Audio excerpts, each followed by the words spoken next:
I left the Democratic Party because the Democratic Party left me.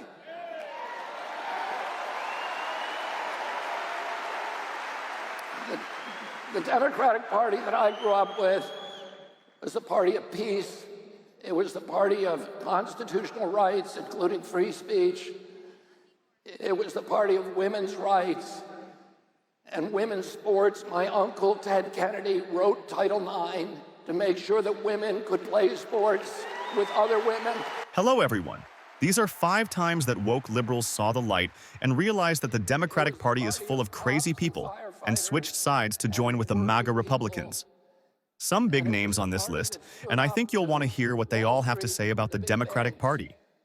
Everything from direct threats to actually intimidating our elected representatives' children. These people are nasty and will stoop as low as they can imagine.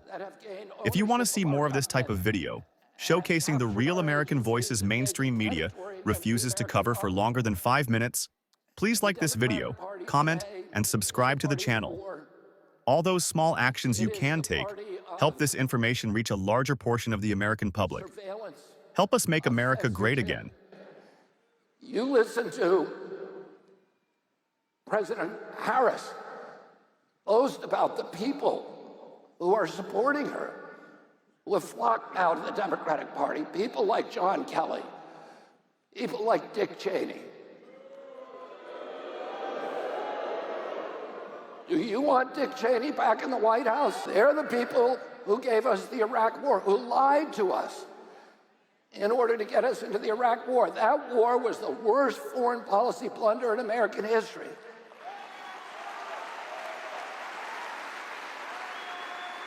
That war cost $4.3 trillion. And we killed more Iraqis than Saddam Hussein. We created ISIS. We drove 4 million refugees into Europe and destabilized every democracy in Europe for generations. Brexit is a direct result of that war. All of the riots we're seeing now in European cities are a result of that war. The rise of totalitarianism across Europe, the end of free speech across Europe, is a result of that war. Do you think that Kamala Harris could put together a crowd like this? No, no way. We are going to win this by a landslide.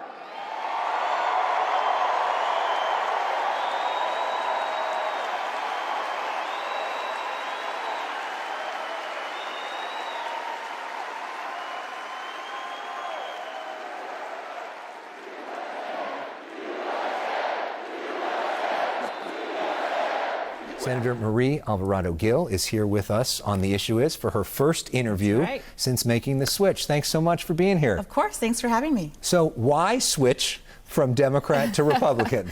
Well, first and foremost, it was the right thing to do. I've been a Democrat my whole adult life. My first vote as an 18-year-old new voter was as a Democrat.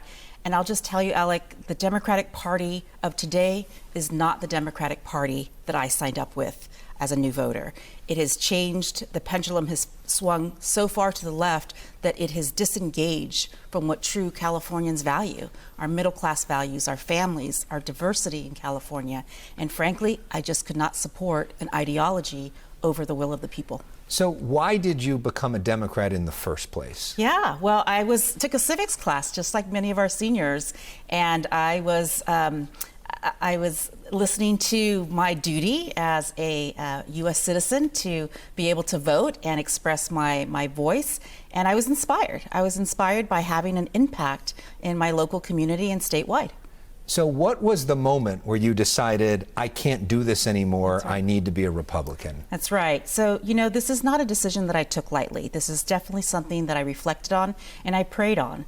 And the reality is this: in California, we have seen the pendulum swing so far in the areas of crime, homelessness, and for so long in public education. So before coming into office, I was an educator in charter schools, and I selected that path because I knew that we were leaving too many kids behind here in California. We have succumbed to a public education system that it is okay where kids don't read and write by 3rd grade, that we have to actually have statewide goals. We have not made even a dent in public education to say that we can even be in the top 10 of the U.S.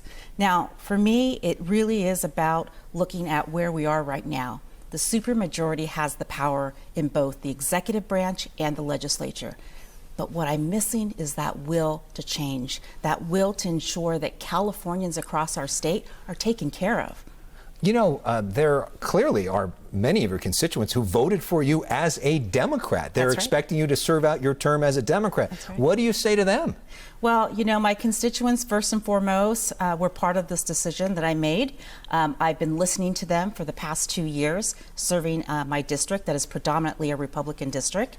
I've been serving as a representative of the values of our district and a representative of what means the most to our constituents, whether they're Democrats, Republicans, or no party preference. Now, for me, I came in as a beneficiary of the open primaries. So this was a seat that has not been held by a Democrat in over 30 years. And in the general, it was a Democrat on Democrat race. Now, I came in as a moderate. I've always held moderate values, and I've swung a little bit moderate right. So now, seeing how the inner workings of the majority party work in Sacramento, I have to step back and say, is this good not only for my constituents, but is this good for Californians? Since making the switch, she has refused to answer questions from reporters. That changed on Thursday when we sat down for an interview. I started with the most basic question of all. Why did she switch parties? At the end of the day, this really was a slow burning process for me. I'm a really thoughtful person.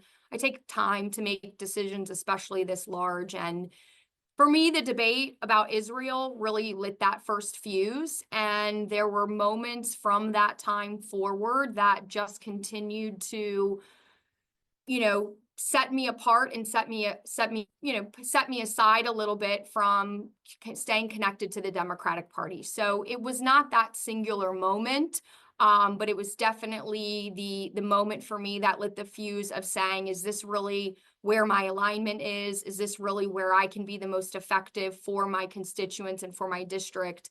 The decision was made really December 26th. It wasn't something that was made over the summer and giving voters an opportunity to make a different decision. This wasn't a decision, until you hit send on that notice, that's when that decision is really made. 4 years ago, progressive activists stood on my front lawn with the stated goal of intimidating my family. They wanted me to defund the police. I said no.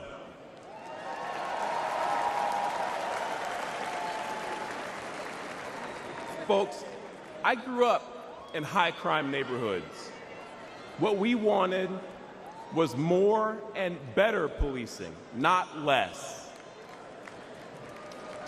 As mayor, I knew we needed to increase support for our police department and prioritize violent crime reduction. I'd been a Democrat my entire life, albeit a conservative one. But when those activists tried to scare my kids, my fellow Democrats were silent. It was Republicans who offered their support both privately and publicly.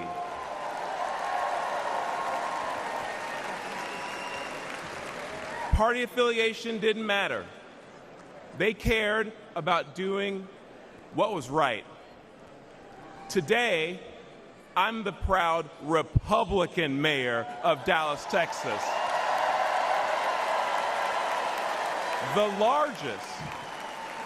largest city in the United States led by a Republican.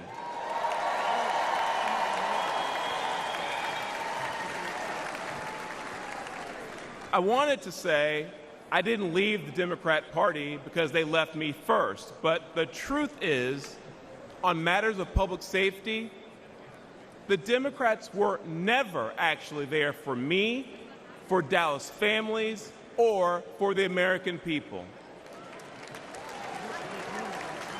With their words and their actions, and sometimes with their silence and their inaction, Democrats in power demonstrate they don't care about stopping the killers or the thieves who terrorize black and brown communities. They don't care about securing our border.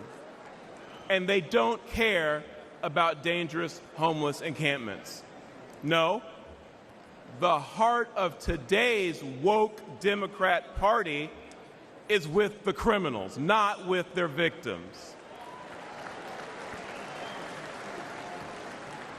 Democrats are good at using safe words, but terrible at building safe neighborhoods and safe cities.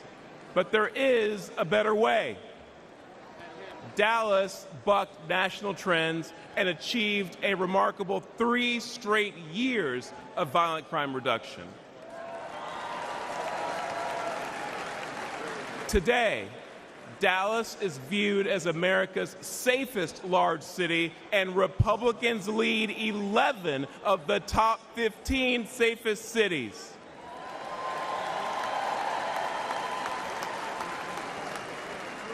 And that's because Republicans won't be silent about public safety. Folks, let's make our city safe again by supporting Republicans who will stand up and fight for our safety.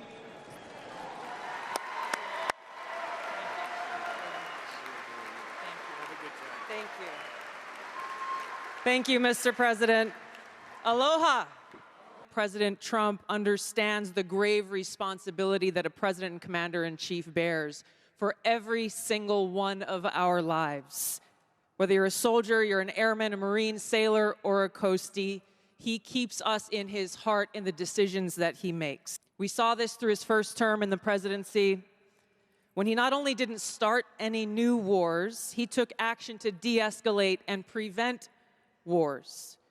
He exercised the courage that we expect from our commander-in-chief in exhausting all measures of diplomacy, having the courage to meet with adversaries, dictators, allies, and partners alike in the pursuit of peace, seeing war as a last resort.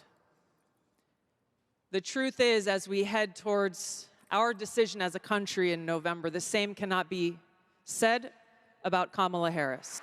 I am proud to stand here before you today, whether you're a Democrat, a Republican, or an independent. If you love our country, as I do, if you cherish peace and freedom as we do, I invite you to join me in doing all that we can to save our country and elect President Donald J. Trump and send him back to the White House to do the tough work of saving our country and serving the people. Thank you very much. Thank you very much, Mr. President. If we're gonna sit around and wait for our elected lawmakers to protect us from these religious zealots and these right-wing authoritarians, man, we have another thing coming. How many times do we need to be disappointed by them? I'm done with them. And personally, I don't speak for everyone in this network. I want to be clear. I'm speaking for myself. I'm done with them completely. The Democratic Party, every single one of them, that includes the squad, I don't care anymore. They have not delivered. They have not delivered. I'm done.